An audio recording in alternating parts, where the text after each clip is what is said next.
Seja bem-vindo ao nosso Café das 5. Provérbios 6 diz assim, ó: Meu filho, se você serviu de fiador do seu próximo, se com um aperto de mãos empenhou-se por um estranho e caiu na armadilha das palavras que você mesmo disse, está prisioneiro do que falou. Então, meu filho, uma vez que você caiu nas mãos do seu próximo, vá e humilhe-se, insista, incomode o seu próximo. Não se entregue ao sono, não procure descansar. Livre-se como a gazela se livra do caçador, como a ave do laço que pode prender. Vamos até aqui. Essa primeira sessão tem uma instrução muito clara do seguinte: se você se precipitou com as suas palavras, fez negociação com a pessoa errada, se meteu numa encrenca e percebeu isso, tenha a humildade e a persistência de dialogar, de correr atrás, de resolver até que a situação fique limpa e zerada. Aí continua, verso 6. Observe a formiga preguiçoso, reflita nos caminhos dela e seja sábio. Ela não tem chefe, nem supervisor, nem governante, e ainda assim armazena as suas provisões no verão e na época da colheita ajunta o seu alimento. Até quando você vai ficar deitado preguiçoso? Quando se levantará de seu sono, tirando uma soneca, cochilando um pouco, cruzando um pouco os braços para descansar? A sua pobreza o surpreenderá como um assaltante, a sua necessidade sobrevirá como um homem armado sobre você. O perverso não tem caráter, anda de um lado para o outro dizendo coisas maldosas, pisca o olho, arrasta os pés e faz sinais com os dedos. Tem no coração o propósito de enganar, planeja sempre o mal e semeia discórdia. Por isso, a desgraça se abaterá repentinamente sobre ele. Olha só. De um golpe será destruído irremediavelmente. Deixa eu fazer mais uma pausa aqui. Então, aqui Salomão vai dar a seguinte instrução: não seja preguiçoso. Seja uma pessoa proativa, seja uma pessoa autônoma em servir. Em que sentido autônoma em servir? Quando se fala em autonomia, o conceito não é de anarquia. Autonomia é você saber se perceber, é você gerar autorresponsabilidade, é você se dar conta daquilo que pode ser feito, que está ao seu alcance, e você vai lá e faz. Então, nessa sessão que a gente acabou de ler, Salomão vai dizer o seguinte: não seja preguiçoso. Olha a formiga como ela trabalha sem parar. Olha como ela tem a sabedoria de ajuntar a comida na estação certa para poder colher os frutos na outra. Olha como a formiga trabalha com sabedoria.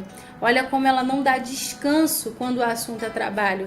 Da mesma forma, a gente precisa ser assim, pessoas que trabalham, pessoas que têm caráter, que têm diligência, que têm integridade.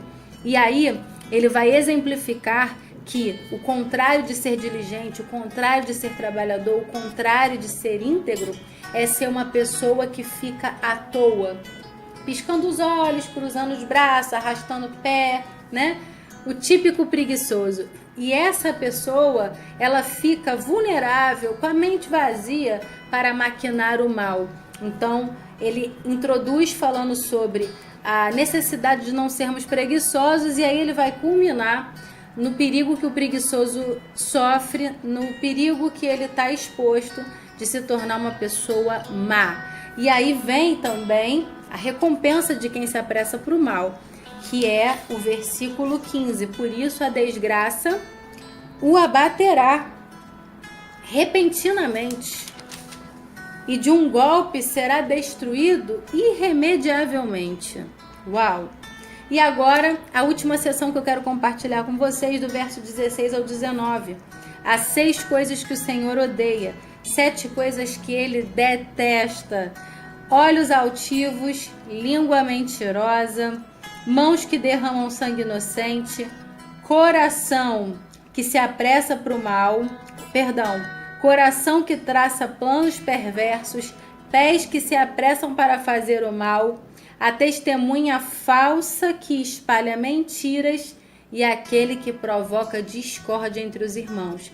Está claro aqui que Salomão faz uma hierarquia de pecados que incomodam a Deus, que ele odeia colocando a cereja no bolo daquele que é o pior dos piores, que Deus abomina.